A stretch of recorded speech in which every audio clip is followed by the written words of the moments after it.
যতনা কুলঙ্কা সবাইকে নমস্কার। আজকে ওআইবি এর উদ্যোগে আজকে এখানে যে অনুষ্ঠান এখানে উপস্থিত হয়েছেন ওআইবি এর সেন্ট্রাল কমিটির president, vice president, general secretary এবং বিভিন্ন অঞ্চল থেকে যারা লিডার আছেন, এখানে চৌধুরী খারবাড়ি যারা আছেন এবং আপনারা যারা আছেন সকলকে আমার ব্যক্তিগত তরফ থেকে আন্তরিক শ্রদ্ধা এবং অভিনন্দন। আমি খুব সংক্ষিপ্তভাবে বলার চেষ্টা করব, পয়েন্ট টু পয়েন্ট। এখানে আমি শুনেছি যে ওআইবি একটা কমিউনিয়ন বা বিভিন্নভাবে প্রচার হয়, কিন্তু ওআইবি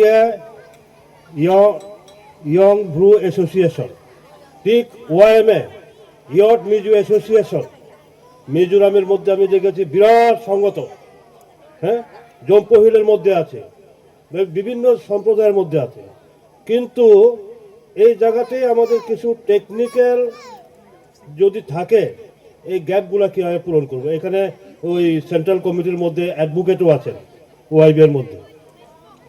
মেন কথা হচ্ছে আমাদের ব্রু সমাজের মধ্যে পাড়ায় পাড়ায় চৌধুরী কারবারি আছে, কারণ আমরা কোথায় আছি? 6 শিডিউল এরিয়ার মধ্যে, ইন্ডিয়ান কনস্টিটিউশনের ভারত সংবিধানের 6 শিডিউল এরিয়ার মধ্যে আমরা বসবাস করছি। কাজে ওইখানে কি সবচেয়ে পাওয়ারফুল যে অ্যাক্ট সেটা হচ্ছে কাস্টমারি ল। কাজে কাস্টমারি ল আজকে আমি এখানে জানি না আপনারা ওই এখানে থানার সাথে কতটুকু সম্পর্ক। ওদিন মাসখানেক আগে এই নতুন বাজার করমচড়া কমিউনিটি হলে তারা ত্রিপুরী সম্প্রদায়ের 28টা পাড়ার 28 জন প্রমাণ এবং রিজিওনাল লেভেলে তাদের যে প্রমাণ থাকে ওরা আমাকে ইনভাইট করেছিল এবং তারা ওইখানে মোটামুটি আনুষ্ঠানিকভাবে তারা সার্টিফিকেট প্রদান করেছে। প্রত্যেকটা পাড়ার মধ্যে রিয়াংদের মধ্যে চৌধুরী কারবারি আছে না, ঠিক তাদের মধ্যে প্রমাণ আছে, আর রিজিওনাল লেভেলে হচ্ছে অঞ্চল লেভেলে সেটাকে প্রমাণ। তো ওইখানে যখন আমার সাথে আলোচনা করে আপনি থাকতে পারবেন না, আমি বললাম অবশ্যই থাকবো। আমি বললাম যে আপনারা এই অন্ততপক্ষে ওসি মনু পিএস এর ওসিকে বলবেন যাতে উপস্থিত থাকে। তা আমি ওদিন বললাম যে ওসি সাহেবের আগে আমাকে বক্তব্য দিতে দাও, কারণ ওসি আমার পরে বলার কথা। আমি কেন দিয়েছি ওইখানে? ওসি সাহেবকে বলেছি এই যে 28টা পাড়ার 28 জন রোয়াজা আছে তাদের লিস্টটা আপনি লন। কোনো কিছু যদি অ্যাক্সিডেন্টলি কিছু হয় আগে কিন্তু প্রমাণদেরকে ইনফর্ম করবেন। ঠিক তদ্রুপভাবে আপনাদের কাছেও আমি অনুরোধ করব, রিয়াংয়ের মধ্যে যারা এখানে ব্রু সমাজের মধ্যে বিভিন্ন পাড়ার চৌধুরী কারবারে যারা আছেন আপনাদের নামের লিস্ট সহ পিএসএ থাকা দরকার, অ্যাডমিনিস্ট্রেশনে যারা থাকা দরকার। আমি ওসি সাহেবকে বলেছি আগে আপনার কিন্তু অনেক কাজ সম্পন্ন হবে, কারণ এই যে ইয়ং ব্রু অ্যাসোসিয়েশন জুয়ানদের, যেমন ধরো চৌধুরী কারবার সেটা বয়স্কদের মিলিয়ে হয় বিভিন্ন জোতে, কিন্তু তাদের যে সমস্ত অনুষ্ঠান সমাজের অনুষ্ঠান কে করবে? যারা ইয়াং জেনারেশন তারাই করবে। কাজেই সেই জন্য সামাজিক সংগঠন লাগে। এখন এগুলো কিন্তু আমাদের কাস্টমারি সিস্টেমের সমাজের একটা পার্ট। মহিলাদের থাকবে, মহিলাদেরও সংগঠন থাকবে, যুবকদের যেমন সংগঠন থাকবে, ছাত্রদের যেমন সংগঠন থাকবে, সবার জন্য সংগঠন করা দরকার। তাহলে মহিলাদের ব্যাপারেও মহিলারা কীভাবে সচেতন করা যায়, ছাত্রদের কীভাবে সচেতন করা যায়, যুবকদের কীভাবে সচেতন করা যায়। এই যে চৌধুরী কারবারে যারা বয়স্ক যায় তারা তো কাজ করবে না, একটা বিয়ার অনুষ্ঠান হবে, চৌধুরী কি করবে? ও গ্রামের যুবক যুবতীরা কাজ করবে। কাজেই এই যুব সংগঠন এখানে থাকা দরকার। এইখানে আমরা কিন্তু বুঝি না, আমরা কিন্তু 6 শিডিউল এরিয়ার মধ্যে যার যে সমাজের আইন দিয়ে পরিচালিত হবে, এই পাড়ার রিয়াংরা কোন আইনের মধ্যে চলবে তার সিদ্ধান্ত নেওয়ার মালিক ব্রু কাস্টমারি ল। রিয়াং কাস্টমারি ল। রিয়াং কাস্টমারি ল রিয়াংদের সামাজিক আইনের মাধ্যমে কি আছে তার মাধ্যমে হবে, কারণ কেন্দ্রের আইন রাজ্যের আইন থেকেও একটা সেপারেট জনজাতিদের ট্রাইবেলদেরকে এই আইনটা দেওয়া হয়েছে। এটা আমাদের ফলো করা দরকার, এটা আমরা করি না। কাজে আমি এখানে ওয়াইবিআর যারা সেন্ট্রাল নেতৃত্বে আছেন, সেন্ট্রালিও থাকবে, যেমন আছে ব্রুদের মধ্যে সামাজিক সংগঠন, সেন্ট্রালে যেমন ইয়দের আছে, সেন্ট্রালে ওমেনদের থাকা দরকার, সেন্ট্রালে স্টুডেন্টদের থাকা দরকার। তাহলে কি হবে, সমস্ত সমন্বয়ের মধ্যে সারা ত্রিপুরা রাজ্যের রিয়াং সমাজ তাদের সামাজিক আইন কাস্টমারি সিস্টেম কীভাবে হবে তার মাধ্যমে আমাদের চলা দরকার। আমি সব সময় বলে থাকি, যেমন 2018 পরে মুখ্যমন্ত্রী যখন ওই বিপ্লব কুমার দেব হন, তখনও আমি ম্যানিফেস্টো কমিটিতে ছিলাম। 2018 আগে আমি ম্যানিফেস্টো কমিটির মধ্যে আমি লিখেছি, এবং সরকার আসার সাথে সাথে স্টেট লেভেলে সমস্ত সম্প্রদায়ের প্রধান সমাজপতিকে নিয়োগ করে মাসে 2000 টাকা ভাতা দেওয়ার ব্যবস্থা করা হয়েছে। 2000 টাকাটা বড় কথা নয়, অর্থাৎ ত্রিপুরা সরকার, রাজ্য সরকার এই যে সমাজ ব্যবস্থার যে আইনগুলোকে সেটা স্বীকৃতি প্রদান করা হয়েছে, সেটাই হচ্ছে সবচেয়ে বড় কথা। এখন সেটাকে 2000 টাকা থেকে এখন 5000 টাকা করা হয়েছে। এরপরে এগুলো আমাদের ফলো করতে হবে। আবার আমি ওয়াইবিআর যারা সেন্ট্রাল নেতৃত্ব আছেন তাদের কাছে অনুরোধ করব, আমরা ত্রিপুরা রাজ্যে 19 ট্রাইবসের মধ্যে ইন্ডিপেন্ডেন্ট রিয়াং ট্রাইবস একটা, রিয়াং কিন্তু একটা ইন্ডিপেন্ডেন্ট ট্রাইব 19 ট্রাইবের মধ্যে, কিন্তু ত্রিপুরা বাদে নর্থ ইস্টের মধ্যে আসামে যান, মেঘালয়ে যান, মিজোরামে যান, সেখানে হচ্ছে কুকি সাব ট্রাইব। কাজেই আপনারা সেন্ট্রালি নর্থ ইস্টে কিন্তু সব জায়গাতে আছেন মোটামুটি রিয়াংরা। আমি মিজোরামে দেখেছি, মেঘালয়ে পেয়েছি, আমি আসামে ওই কি বলে কার্বি আংলং ডিস্ট্রিক্টে গিয়েছি, ডিমা হাসাও ডিস্ট্রিক্টে গিয়েছি, খাসারে গিয়েছি, আমার সেখানে অনেক রিয়াং ভাই বোনদের সাথে দেখা হয়েছে। কাজেই আমরা ত্রিপুরা রাজ্যে যদি রিয়াং একটা ইন্ডিপেন্ডেন্ট একটা ট্রাইবস হতে পারে, তাহলে মিজোরামে কেন কুকি সাব ট্রাইব হবে, আসামে কেন কুকি সাব ট্রাইব হবে, মেঘালয়ে কেন কুকি সাব ট্রাইব হবে। এবং আদিম জাতি হিসাবে ভারত সরকার রিয়াং জনগোষ্ঠীকে ত্রিপুরাতে অধিকার দিয়েছে, সুযোগ সুবিধা দিচ্ছে। মিজোরাম কেন পাবে না, আসামে কেন পাবে না, মেঘালয়ে কেন পাবে না? এগুলো নিয়ে সেন্ট্রালি করা। আমি আপনাদেরকে অনুরোধ করব, আমার বন্ধু ব্যক্তি মিজোরামের এক্স মিনিস্টার নিরুপম চাকমা বর্তমানে ন্যাশনাল শিডিউল ট্রাইব কমিশনের উনি সদস্য রয়েছেন, এবং ওনার সাথেও আলোচনা করেছি। এবং মিজোরামের যে ব্রু জাতি যারা আছে, ব্রু জাতির প্রবলেম ওনার ভালোই জানেন, আমার সাথে আলোচনা হয়, জানি। আমি যখন আপনার কি না দেমাগিরিতে গিয়েছি, দেমাগিরিতে গিয়ে কর্ণফুলী নদী, এইদিকে বাংলাদেশ, এইদিকে এই মিজোরাম, ইন্ডিয়া, এখান থেকে সাজেক নদী আমি শুনলাম। যখন ডাক বাংলাতে বসলাম তখন কইতেছে, আমি জিজ্ঞেস করলাম এখানে রিয়াং বা ব্রু জাতি আছে কিনা, কই আছে। এখান থেকে কত কিলোমিটার হবে? ওই সাজেক নদীর থেকে 4 কিলোমিটার হবে। আমি বললাম লগে লগে একটা বোট ঠিক করো, আমি যাব। ওই সময় কিন্তু আমি ত্রিপুরাতে আসার জন্য রেডি। যখন খবর পাই লগে লগে আমি সেখানে গিয়েছি, তাদের সাথে দেখা করেছি। তারা এই আপনার গসিরামপাড়াতে ছিল, যখন তারা উদ্বাস্ত হয়ে ওখান থেকে বিতাড়িত হয়ে আসে গসিরামে, ওই গসিরাম থেকে আবার তারা ওইখানে ফেরত গিয়েছে।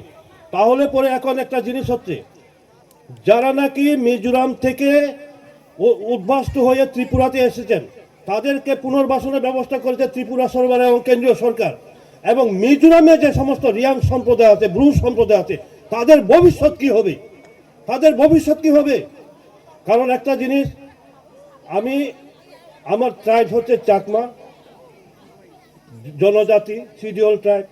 আমি এডিসি অধিবেশনেও আমি কিন্তু সমস্ত ট্রাইব, সমস্ত জাতি গোষ্ঠীর জন্য আমি কথা বলি। আমরা বলেছি এখানে 19টা সম্প্রদায়। ত্রিপুরা রাজ্যে শুধু 19টা সম্প্রদায় না, হালামের মধ্যে 12 হালাম আছে, 12 হালাম।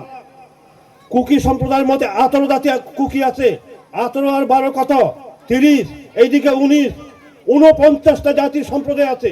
আমরা কি জানি 19টা সম্প্রদায়ের ব্যাপারে? আজকে রিয়াং জনজাতির সম্প্রদায় বিধানসভাতে বিধায়ক আছেন, এমএলএ আছেন, এডিসিতে এমডিসি আছেন, এক্সিকিউটিভ মেম্বার আছেন, যাদের সংখ্যা কম তাদের জন্য এডিসিতে কে কথা বলবে, বিধানসভাতে কে কথা বলবে? যার কারণে আমি এই যে 12 হারামের মধ্যে 10 হারাম রেজিস্টার্ড, গভর্নমেন্ট রিকগনাইজ, বাকি 2টো হারাম নেই, রাংলং, তাদের জন্য আমি কথা বলেছি, আওয়াজ তুলেছি। চোরাই সম্প্রদায়, তাদের জন্য আমি আওয়াজ তুলেছি। এই যে হিন্দুস্তানি সম্প্রদায় চা বাগানে যারা আছে তাদের জন্য কে কথা বলবে? ত্রিপুরাতে তার সংখ্যালঘু সাঁওতাল, মুন্ডা, উরাং, তাদের জন্য কে কথা বলবে? তারা তো এমএলএও নেই, মন্ত্রীও নেই, কোনো রাজনৈতিক দলের স্টার লেভেল লিডার নেই, তা তাদের জন্য কে কথা বলবে? একজন জনপ্রতিনিধি, আমার নাম বিমল কান্তি, আমার টাইটেল চাকমা, আমি সমস্ত সম্প্রদায়ের জন্য লিডার। লিডার কে হবে?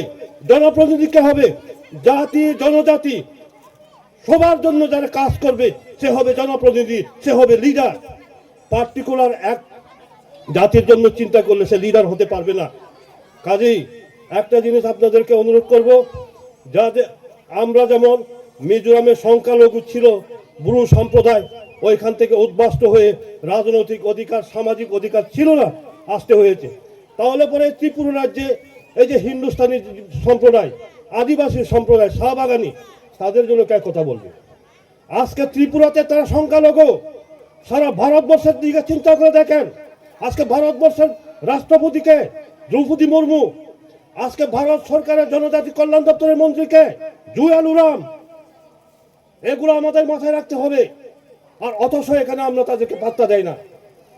কাজেই আমি চাই এই যে যুব সম্প্রদায়, অনেকে বলছেন সাম্প্রদায়িক কমিউনিয়াল, যুব সম্প্রদায় যতক্ষণ পর্যন্ত সঠিক হবে না, সুশৃঙ্খল হবে না, সেই জাতি যতই করেন ডেভেলপ হবে না, সংখ্যা যতই বেশি হোক।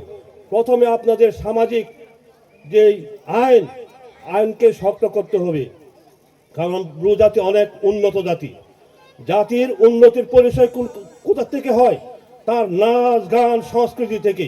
এই ত্রিপুরা রাজ্যে যদি 19টা সম্প্রদায় এবং বাকি সাব ট্রাইব সহ 49টা যে ট্রাইব অ্যান্ড সাব ট্রাইব, তার মধ্যে যদি সবচেয়ে বেশি যে থাকে সেটা হচ্ছে ব্রু জাতি, রিয়াংদের তাদের গান বাজনা থেকে আরম্ভ করে তাদের যে সংস্কৃতি।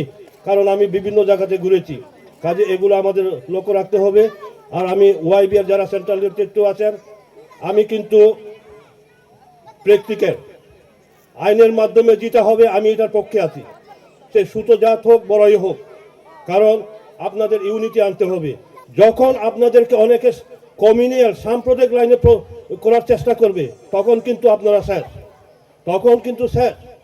কারণ একটা জিনিস আজকে দেখুন, সংঘবদ্ধ ঐক্যবদ্ধ থাকতে হবে, তার সমাজকে সংস্কার করতে হবে। আজকে সারা বিশ্বের দিকে যদি আমরা তাকাই, ইসরায়েল, ইহুদি জাতি সারা পৃথিবীর মধ্যে 2 কোটিও হয় না, 2 কোটি থেকে আরো কম। আজকে মুসলিম সম্প্রদায় 200 কোটির উপরে, আজকে 2 কোটি ইসরায়েলের সাথে পারছে না। কারণ কোনোদিন আজকে আমেরিকা তার সায়েন্স বিজনেসম্যান, ব্রিটেনে দেখুন, যেখানে দেখবেন সায়েন্টিস্টকে ইহুদি, বিজনেসম্যানকে ইহুদি, তারা কোনোদিন সাম্প্রদায়িক কথাবার্তা বলে নাই। সাম্প্রদায়িক কথাবার্তা বলবে সারা ভারতবর্ষের বিভিন্ন জাতি জনজাতি সম্প্রদায়ের মানুষ আছে, ভাষাভাষী ধর্মীয় সম্প্রদায়ের মানুষ আছে, সে আউট হয়ে যাবে। কাজে সাম্প্রদায়িক মনোভাবটা না নিয়ে আমি জাতিকে গঠন করব। আজকে রিয়াং সমাজের যদি তার সমাজ ব্যবস্থা যদি সঠিক হয়, আজকে ড্রাগস অ্যাফেক্টেড, অনেক সময় আমার চিন্তা হয় কোনোখানে যদি ড্রাগ অ্যাফেক্টেড হয়ে একটা বাঙালি গ্রামে মারা গেল একজন রিয়াং ছেলে, কইব বাঙালি মারা লাইছে, হ্যাঁ? আর কোনো বাঙালি যদি ছেলে এই রিয়াং ফাড়াতে এসে সে ড্রাগস খায়, মারা গেল কোনো কারণে, তাহলে কি হবে? কইব ওই রিয়াং ফাড়া থেকে আমার বাঙালি ছেলে মারা গেছে। তাহলে এই যে একটা পরিস্থিতি, সে পরিস্থিতি কে রক্ষা করবে? কাজেই যুব সমাজ যতক্ষণ পর্যন্ত ঐক্যবদ্ধ হতে পারবে না, সঠিক দিশায় চলবে না, ততক্ষণ পর্যন্ত এই ড্রাগসকে আমরা প্রতিরোধ করতে পারবো না। এবং এই ড্রাগস কিন্তু আমাদের খতরনাক, শুধু জনজাতিদের ক্ষতি করবে না, যে এলাকাতে থাকুক জাতি জনজাতি বাঙালি পাহাড়ি ট্রাইবেল দেশে হোক সবারই ক্ষতি করবে। কারণ যার জন্য আমি আপনাদের কাছে আর বিশেষ কিছু বলতে চাই না। আমি অনুরোধ রাখবো আপনারা আরও সামাজিকগতভাবে করেন। আরও শেষ একটা পয়েন্ট আমি বলবো এডুকেশনে। এখানে একলব্য রেসিডেন্ট স্কুল হচ্ছে, ওই গত মাসেই এখানে জুয়েল উরাম সেন্ট্রাল মিনিস্টার এসে গেছেন, আমাকে বললেন আরে বিমল जी आप अपग्रेडेशन करना पड़ेगा, इसलिए क्या करना है, জায়গা চাহিয়ে। এখন এখানে আপগ্রেডেশন মানে কি, এটা আপনার 2027 এটা চালু হবে। এখন যারা ক্লাস 5-এ পড়ছেন আপনারা শুধু ভুরু ভুরু রিয়াং রিয়াং করলে হবে না। যারা ক্লাস 5-এ পড়াশোনা করছে বিপিএল গরিব, যে গরিব সে জানে না এখানে একলব্য রেসিডেন্ট স্কুলে অ্যাডমিশন নিতে গেলে কিভাবে দিতে হবে। তাহলে কি করতে হবে, কোচিং এর ব্যবস্থা। এখন ক্লাস 5-এ পড়ছে তো 2026 এই এলাকার মধ্যে 2026-এ যে বিপিএল ফ্যামিলির ছেলে হোক মেয়ে হোক তাকে কোচিং এর ব্যবস্থা করা। আমাদের মধ্যে অনেক কিছু এডুকেটেড আপনাদের ওয়াইবি এর মধ্যে আছে, তারা নিঃস্বার্থভাবে আমার এলাকার আমার ব্রু জাতির একজন গরিব বিপিএল অন্তর্জয় যোজনার সে কিচ্ছুই জানে না, তাকে যদি এখন থেকে কোচিং এর ব্যবস্থা করেন তাহলে 2027-এ এটা চালু হবে। ওইখানে কতজন স্টুডেন্ট থাকবে, 200 জন 240 জন থাকবে ছাত্রী, 240 জন থাকবে ছাত্র, 480 জন। তার মধ্যে 50% এই মনু আরডি ব্লকের থেকে অ্যাডমিশন হবে, অর্থাৎ 50% 240 জন এটা ব্যবস্থা থাকবে। এগুলো আপনারা করবেন। কাজে আমি আর বিশেষ বক্তব্য রাখছি না। আবারও আপনাদেরকে আন্তরিক শ্রদ্ধা এবং অভিনন্দন জানিয়ে আপনাদের এই যে ব্রু জাতির যে ওয়াইবিএ যুব সংগঠন, সেই সংগঠন শক্তিশালী হবে। আপনাদের যদি কোনো কিছু প্রয়োজন হয়, কোনোখানে যদি কোনো প্রয়োজন হয় তাহলে আমাকে যদি খবর করেন আমি অবশ্যই সহযোগিতা করব। একটা জিনিস মনে রাখবেন, এই যে সামাজিক সংগঠন যখন রাজনীতিকরণ করবেন তখন কিন্তু আপনাদের সামাজিক সংগঠন টিকবে না। রাজনীতির ঊর্ধ্বে আপনাদের করতে হবে। আপনারা জম্পহিরে যান, ওআইএমে দেখুন, ইয়ং মিজো অ্যাসোসিয়েশন, মিজোরামে যান, ইয়ং মিজো অ্যাসোসিয়েশন দেখুন, তারা কিন্তু রাজনীতির ঊর্ধ্বে। আমরা অনেক সময় এখানে ত্রিপুরা রাজ্যে সামাজিক সংগঠনগুলো আমরা রাজনীতির শিকার হয়, সেখান থেকে সতর্ক থাকতে হবে। যাই হোক, সবাইকে নমস্কার, খুলুঙ্কা হামবাই। অসংখ্য ধন্যবাদ এমডিসি স্যারকে।